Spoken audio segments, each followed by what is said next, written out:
जीवन में दो चीज़ें हैं जिसके लिए मनुष्य इस संसार में जन्म लेता है। जिसको ये दोनों चीज़ें प्राप्त हो जाती हैं वो भवसागर से पार हो जाता है। सबसे पहले तो एक अच्छा कुल, जहाँ हमें सबसे पहले संस्कार मिलते हैं, हमारा अपना वंश, हमारा कुल, और दूसरा हमारा गुरु। जब दो चीज़ें मिलती हैं तो ही 84 लाख योनियों के बंधन से मुक्ति संभव है।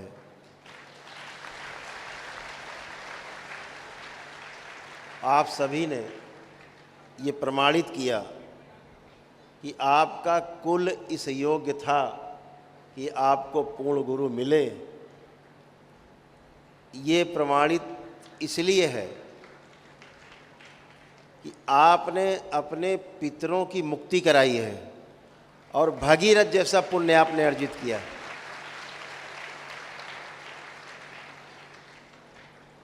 आपके साथ साथ आपके पितृ भी बहुत भाग्यशाली, सौभाग्यशाली, परम सौभाग्यशाली रहे हैं जिन्होंने मुक्ति पाई है और जिनको मुक्ति आपने दिलाई है।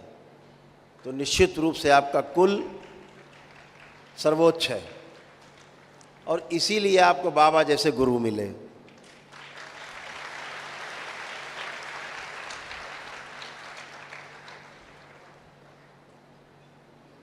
दरबार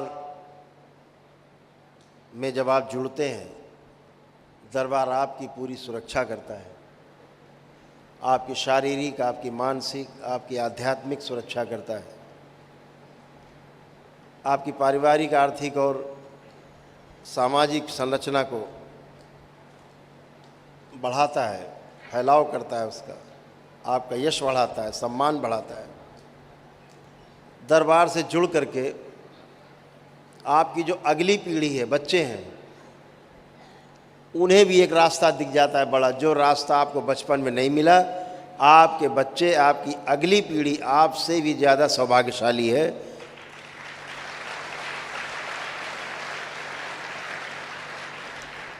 जिन्हें अपने माता पिता के रहते ही पूर्ण गुरु का साया मिल गया है।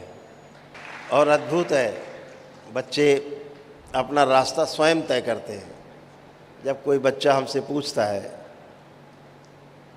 कि गुरुजी हम क्या काम करें आप बताइए, तो दरबार एक ही जवाब देता है, कोई भी काम करो, दरबार ने आपको इस योग्य बनाया है कि जो भी कार्य करोगे सफल होगे।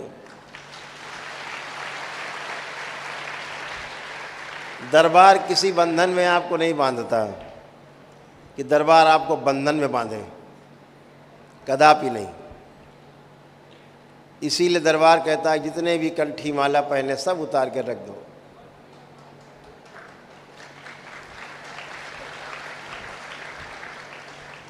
ईश्वर ने जो शरीर बनाया, इससे बड़ा कंठी माला कुछ है नहीं।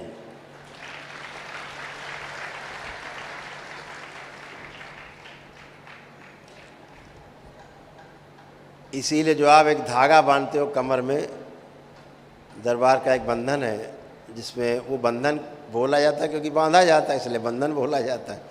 अदरवाइज बंधन नहीं है, वो तो आपको मुक्ति प्रदान करने के लिए एक अस्त्र है, शस्त्र है। जब आप कष्ट में होते हो, बाबा माँ को ध्यान करते हो, अपने कष्ट के लिए प्रार्थना करते हो, बाबा जो हमें ये कष्ट हो रहा है इसकी स्मृति नष्ट कर दी जाए, और 3 बार ओम नमः शिवाय बोल के जब आँख खोलते हो, बंधन पे 3 बार हाथ मारते हो ओम नमः शिवाय बोल के, कष्ट गायब हो चुका होता है।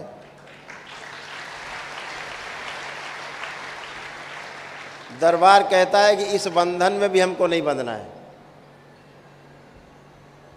जैसे ही 6 माह पूरे हो जाएं, लेपन आदि हो जाए, इस बंधन को भी उतार के बाबा से प्रार्थना करके, अगरबत्ती से धूपित करके, और इसको गंगा जी में या किसी शुद्ध पवित्र नदी के जल के में प्रवाहित कर देना है, सदा सदा के लिए।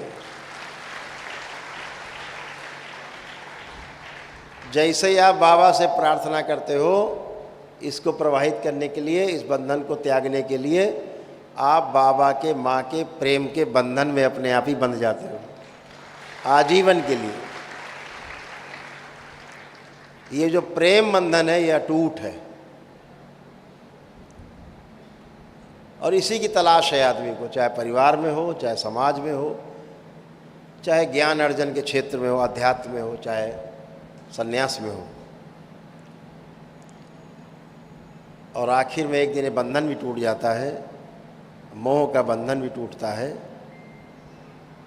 और वही असली मोक्ष है। वही मोक्ष है जहाँ हम स्वयं सारे बंधन तोड़ लेते हैं।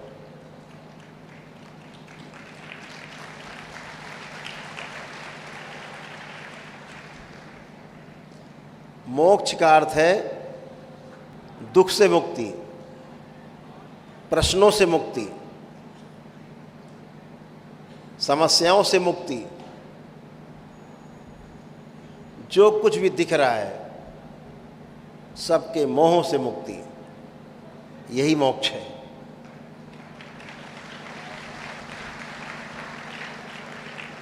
आज हम देखते हैं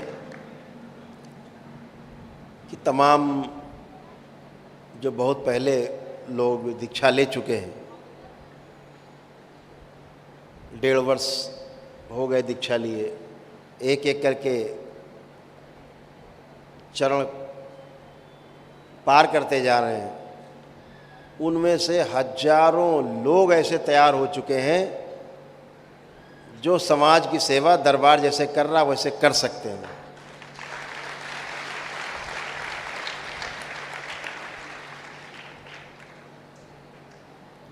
लेकिन ये जो सेवा है इसके भी कुछ छोटे छोटे नियम हैं।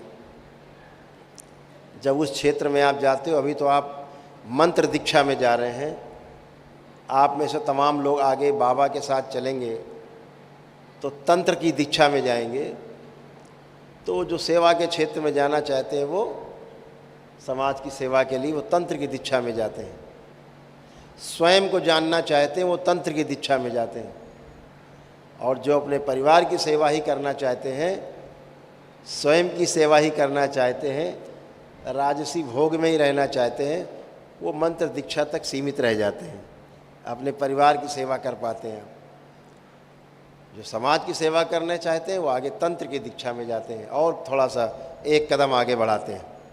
तो ऐसे तमाम लोग तैयार हो चुके हैं जिनका बहुत शीघ्र दरबार अलग से सम्मेलन बुला करके उनको चिन्हित करने का काम किया है। लास्ट टाइम भी चिन्हित किए गए थे कुछ लोग, आगे भी चिन्हित किए जाएंगे जिनके साथ दरबार अपना समय लगाएगा।